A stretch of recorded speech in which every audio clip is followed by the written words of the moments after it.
applied to the State of Israel in its treatment of the Palestinians, and yes, the government is concerned about its use of language and doesn't feel it is appropriate to even use the word apartheid when Amnesty International, the most respected human rights organisation in the world, and Human Rights Watch, within a very short period of time, issue these damning reports, saying that Israel, since its foundation, has been built on a system of oppression and domination and apartheid and racism, involving the murder of unarmed, innocent civilians on a regular basis, arbitrary detention and imprisonment, land annexations, the displacement of people, the denial of basic fundamental rights to 6 million Palestinians who are displaced outside Israel and the occupied territories, to the right to their return to their homes, to the illegal blockade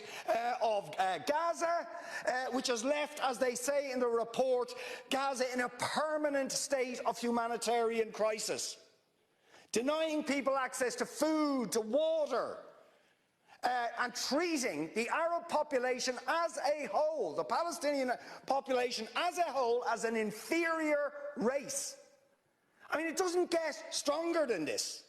And yet you want to be careful about your language.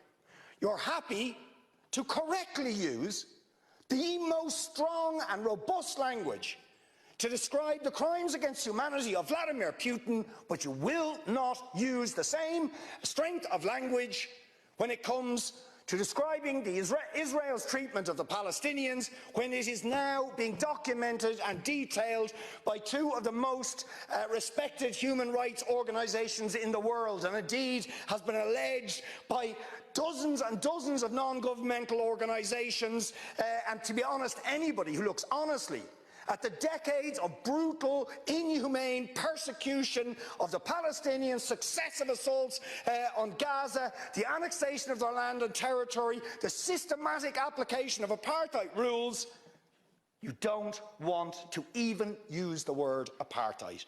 Never mind sanctions. 5 days sanctions against Putin and his thugs, 70 years of oppression by the Palestinians, and it wouldn't be, what was the word you used? It wouldn't be helpful to impose sanctions. Amnesty International are calling for Israel to be referred to the International Criminal Court for crimes against humanity. Will you support it?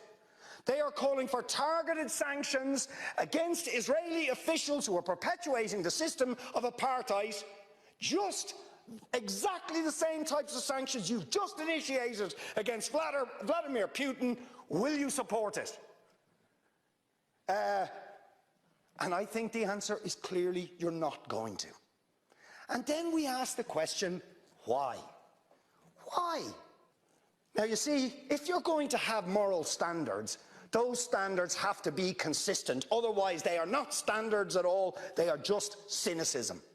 And of course we all know the reason that the standards are not consistent is because to call out the apartheid state of Israel would be to run foul of the concerns of certain states that are now presenting themselves as defenders of democracy and so on, such as the United States, the UK, Germany and other powers, whose relationship with Israel, supporting it and backing it, means that the European Union's moral credentials are bankrupted.